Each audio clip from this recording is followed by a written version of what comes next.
Hi, right, let's start this from the beginning. So the first thing that we're being asked to do is to calculate R1, which is this one here.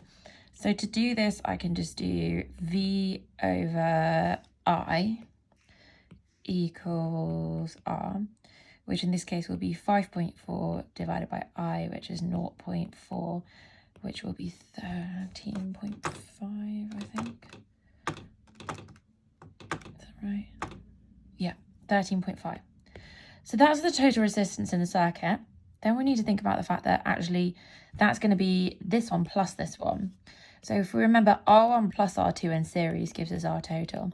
So in this case, 1.5 plus something made 13.5. So to find out the right answer, we need to minus 1.5 off it. So we get that this resistor is actually equal to 12 ohms. Calculate the new potential difference between points P and Q and show you're working clearly. Okay, so we're now given a new ammeter reading of 0.3 amps. So essentially what's happened up here is this switch here is actually being closed. So it's actually changed what's happening in the circuit. So you'll now have a new overall current value.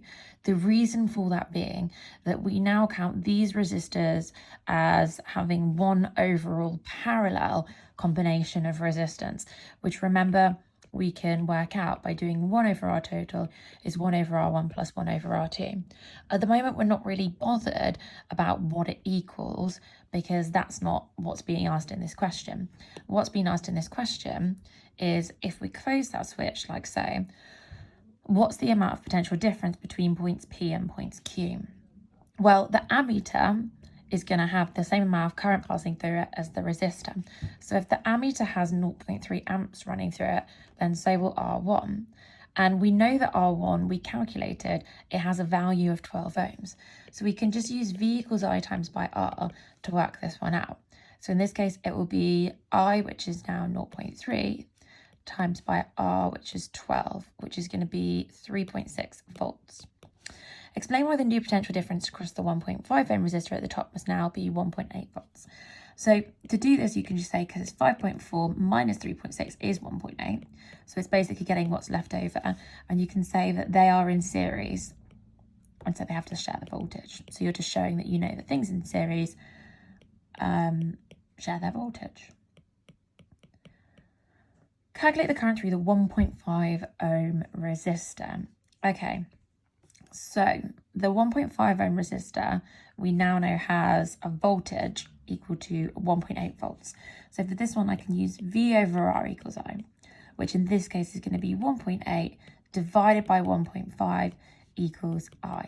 So that will be, what's that, 1.2? Go check that. I'm pretty sure that's 1.2.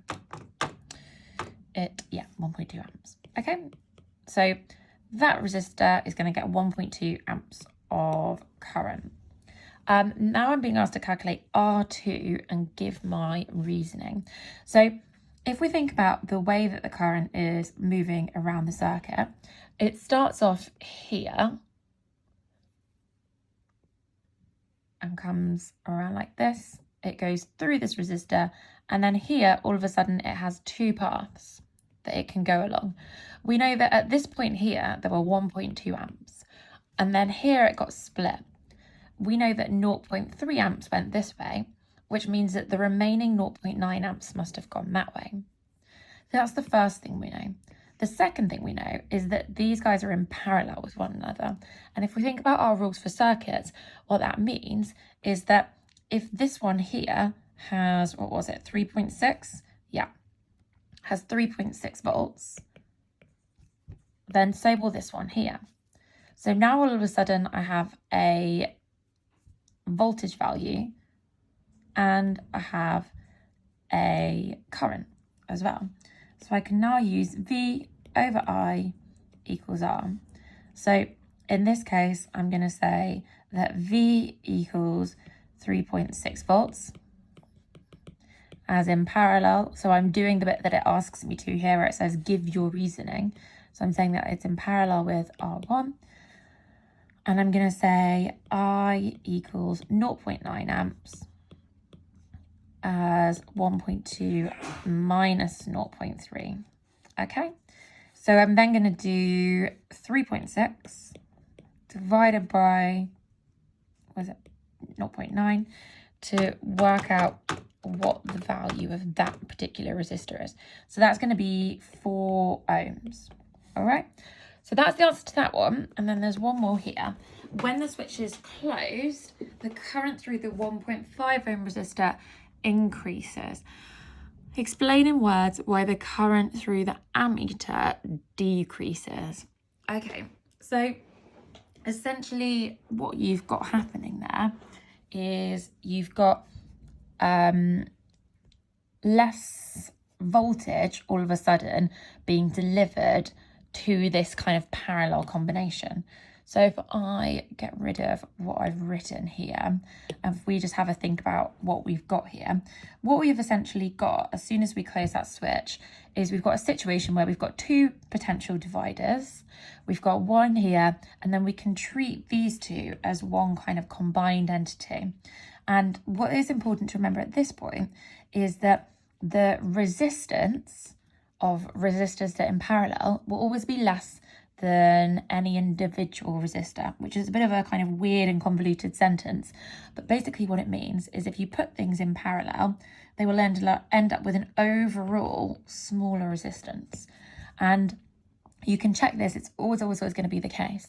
But essentially, if you've got 2 things like this, and actually you have them kind of set up like potential dividers, by adding this one in parallel, you decrease the overall resistance.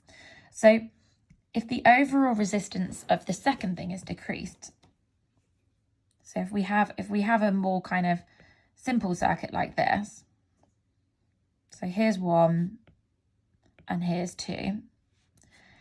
If I made this R smaller, then all of a sudden more of the voltage would be allocated to this one here.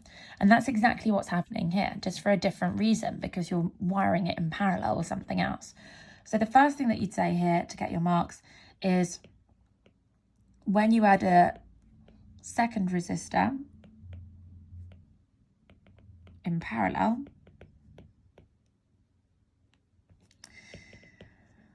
it lowers the overall resistance. This diverts voltage away because essentially the 1.5 ohm resistor is now going to get a greater share of that voltage. So this diverts voltage away to the 1.5 ohm resistor, and then we can say as V is proportional to I, the current through the ammeter decreases. Okay, those were really quite difficult questions actually, so let me know if you've got any questions based on anything I've just gone through there.